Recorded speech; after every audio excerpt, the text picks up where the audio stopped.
Hello, smart people. How are you today? Are you ready for the holidays? Have you bought all your gifts? Are you in a panic?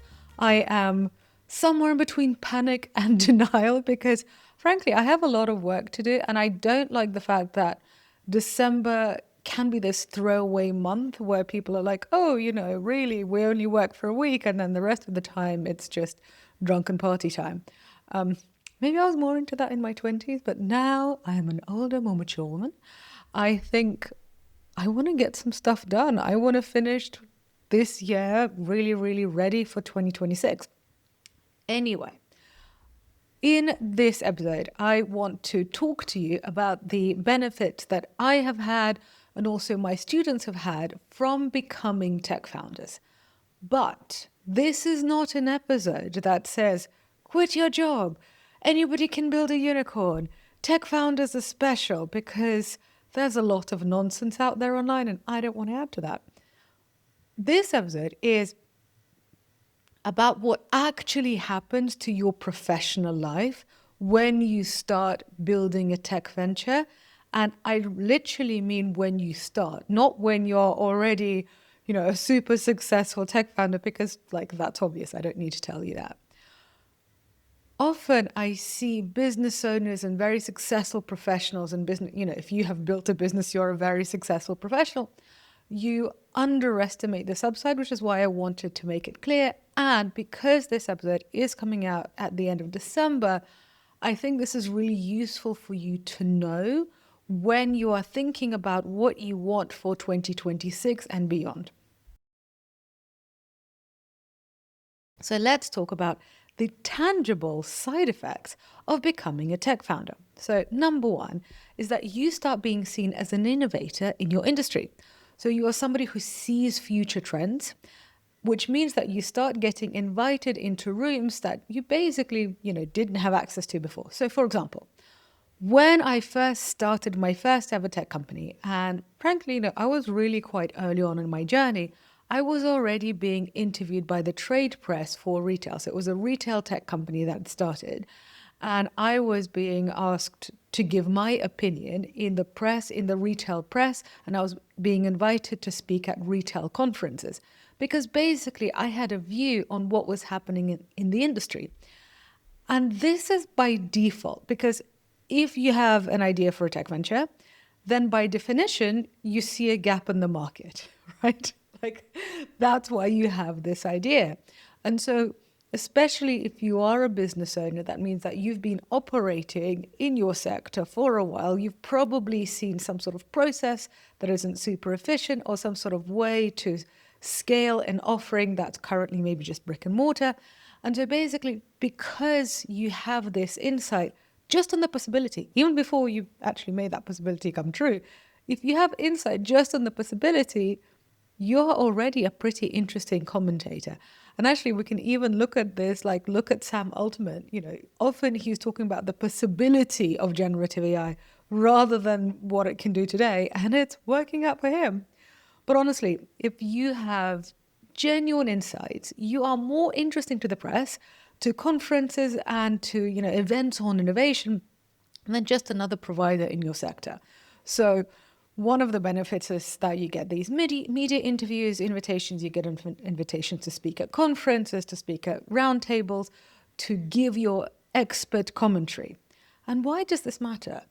It matters because this builds your long-term professional credibility. Because the interviews that I gave, let's say now it would be 8 years ago? Anyway, a while ago, those conference appearances are actually still useful to me today, even though retail tech is not where I'm operating anymore.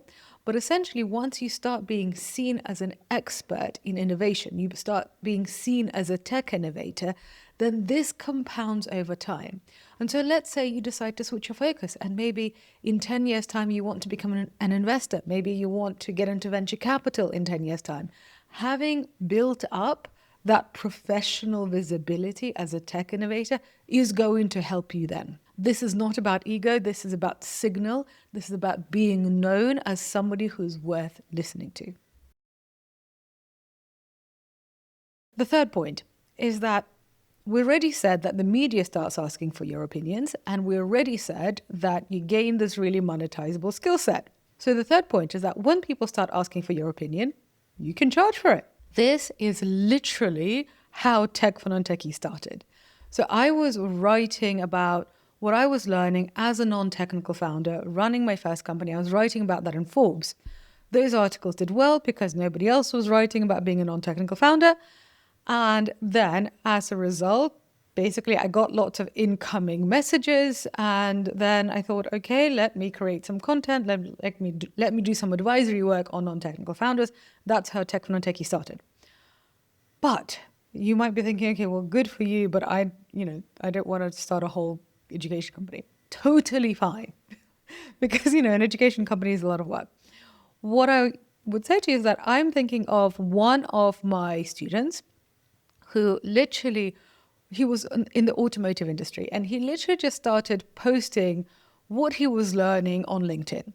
And one of the things he would do is he would go to events. Sometimes he was a speaker, a lot of the time he wasn't. So he would go to an industry event, and he would make some notes, and he would essentially rewrite those notes and post them on LinkedIn. He did this fairly frequently, but definitely not every day, like a few times a month.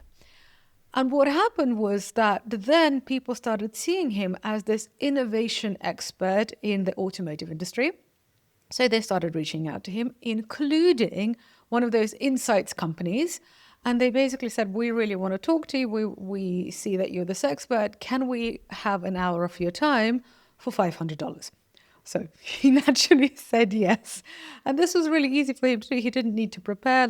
He literally just needed to be on Zoom, and he needed to be sober. That's it. And he needed to answer their questions. So once you are seen as a tech innovator in your industry, what happens is that people ask for your strategic input. People ask for your product advice. You get a lot of founders asking you for feedback. You get investors, early stage investors like angel investors saying, hey, I'm looking at this opportunity. What do you think? You also get people from the corporate world saying, hey, we're kind of working on this. What do you think about this? Basically, you get people who are working on interesting things asking you for your opinion. So it feels nice. Like when I get those messages from somebody really impressive, honestly, it does feel nice. But it also can pay well, because a half an hour call, a 1 hour call is definitely billable, and at like senior level rates. And also you have zero overhead. And this is not, just random coaching, like, find your goddess within. You are giving experienced operator advice. And so the more you are seen as a tech founder, the more you are seen as a tech innovator in your industry, the more this stuff happens to you. And I see this with my students, and I see this with myself all the time. Here's another benefit, which is kind of more fun. You basically become interesting in a way that is compounding socially and professionally. And I'll give you an example. So I now have a good friendly relationship with a billionaire founder of a private equity firm. And we meet up fairly regularly, and I ask him for advice. I share my opinion on what's happening in my side of the market. He tells me what he is working on. And in general, I find these conversations really, really interesting and really inspiring, because seeing somebody who's a self-made billionaire and like seeing how they think, it's just really useful, because then you can go away and you can think, oh, okay, so this is what they do. This is how they structure their day. This is maybe what I should be doing as well. And honestly, when I'm thinking I've known him for a while, but when did we start building this relationship? And it's when he literally saw that I was building something, and building something really ambitious. Honestly, he wouldn't have given me the time of day if I was just another middle manager, or if I just had another kind of identikit business. And we work in very different fields. So it's not like he desperately needs my insights. Like I think he's fine without me. He's managed to make his billions without me. However, he finds it interesting to talk to me. I find it interesting to talk to him. We have mutual respect and enjoy spending time together. And the reason why this is a benefit is once you are working on something and you are genuinely putting in the effort, you're not just kind of waving your hands, but you're actually creating something, and you have an ambition to maybe not change the world, but change an industry, then you are working on something incredibly ambitious. And that's when game recognizes game. And I've genuinely found this with my students. And this happens even at fairly early stages, even in the first year of you becoming a tech founder. If you actually create something, you release something, you manage to get people on board, you manage to get your first few customers, other people who have built other things, they know what that journey is like. They respect that journey. And so anybody who's gone through it, they basically are kind of, they're much more open to talking to you if you've gone through that difficult journey too.